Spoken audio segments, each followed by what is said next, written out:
Jim, first of all, thanks for helping us here with Aero-TV. We've been at the 2008 E-Fest for 2 days now, and frankly just getting our minds blown by the quote-unquote toys that are pushing aerodynamics in ways that we frankly thought they just couldn't be pushed.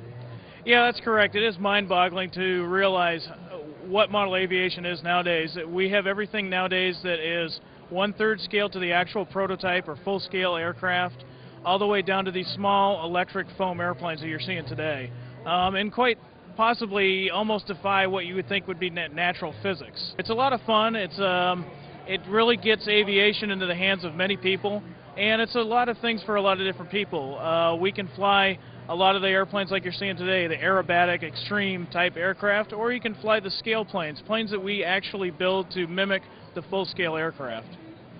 Oh, some beautiful stuff here indeed. However, I can tell you that the conventional aviation public's going to look at this and kind of go, boy, cool, but can I do it? How does this stuff work? Can you explain the makeup, workings, and control of the modern RC airplane? I sure can. Basically, if we look at it, it's an actual aircraft. The only difference is the pilot is stationed on the ground versus within the vehicle itself. We have the same control functions that you would have in a full-scale aircraft of any type. What I've got here is our transmitter. Our transmitters are basically what is our cockpit. We have all the controls that a typical aircraft would have. As you can see, my right stick, full left and right, gives me my ailerons. Using that same right stick, up and down is my elevators. Now transitioning over to my left stick, I've got my rudder, and I've also got my throttle. I'm going to give this guy a little bit of throttle here. You'll notice that I've got my steerable nose wheel as well, much like the full scale. This is called a computer radio. This transmitter has the ability to have 10 different models. So you can have 10 aircraft programmed into this transmitter right here. Another thing is, this is what I would call almost a hybrid radio. You can transmit on 72 megahertz. 72 megahertz has been allowed by the FCC for us to control our aircraft. Recently, though, we've gone to a 2.4 gigahertz system. The beauty of the 2.4 system is we don't have to worry about the electronic noise that we had in the past. Right. Extremely important because some of our power plants are actually electric or they're a gas ignition. The 2.4 is virtually taken away the glitches that lost a lot of airplanes in the past. Aero-TV is brought to you by Cirrus aircraft have always been easy to fly. Now they're easier than ever to buy. A complete line of ownership programs gives you everything you need to purchase, trade, finance, lease, insure, and warranty your Cirrus. There's even an ownership program for non-pilots. The Cirrus Access Pilot can teach you how to fly, or fly the plane for you. Find out more at www.cirrusdesign.com. Cirrus, for the love of flying. Now, back to Aero-TV. Well, now, correspond these functions to an airplane like your trainer here. Sure. What we've got here, this is called the Nexstar EP. The Nexstar kind of looks like a Cessna or some type of civil aviation type of airplane.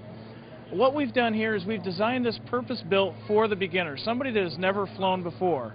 What makes this a beginner airplane is basically, you can see it's got a high wing and it's got quite a bit of dihedral. And as you probably know, that makes a much better self-leveling airplane. We've also incorporated these airfoil changing devices that help the slow speed of the aircraft. We've got these air brakes, so it's look a little unusual on a plane like this, but that is also to slow it down, give the beginner time to react. What is really unique is if you are starting out, there's a lot of fear involved when you're thinking of the investment that you have on this. We've got this plug here. This is basically a trainer cord, and just like in a full-scale aircraft where you have two yokes, now you have a transmitter that's hooked up to instructor. If the beginner makes a mistake, the instructor lets go of a switch and he assumes control of the aircraft. The beginner plane like this, you can get with everything you need to fly, you're just looking under $500. The other thing is it's made of traditional material. It's made out of balsa wood. It's made with plywood, but it's also made with some composite materials like the fiberglass cowl. It's also got a shrink covering called Monocoat. What's a little bit different is the technology has gotten to the point now where we can actually start to fly these airplanes relatively inexpensively with brushless electric power. This has got an Outrunner brushless motor. This is equivalent to what we would call a 40 size glow engine. The nice thing with the Nexstar EP is with it set up, it actually comes with a basic version of our real flight simulator, which allows you to plug your actual transmitter into your computer and practice at home. So if it's windy out or if it's rainy out, you can actually fly and practice at home.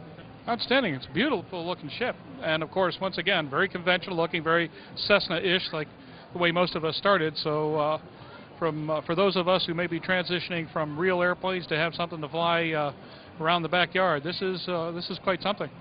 Yeah, it really is. It looks more like a conventional airplane. It's something that you're familiar with.